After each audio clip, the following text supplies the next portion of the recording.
Hello, in this video I want to show you how to check for system updates on INKBOOK Classic 2.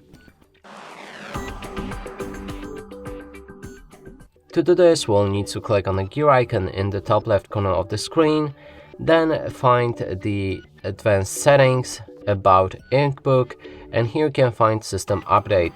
Click on it and you'll see if you have any updates available by clicking on check remote. Also, if this doesn't work for you, that means you have no internet connection if you don't have the Wi-Fi sign right here. And to fix that, just go to your settings again, and instead of advanced, go for the general Wi-Fi, enable it right here, and then connect to one of the Wi-Fi networks, and this should fix the problem for you. And that's it for this video. Hope you like it. Please consider subscribing to our channel, leave a like and a comment below.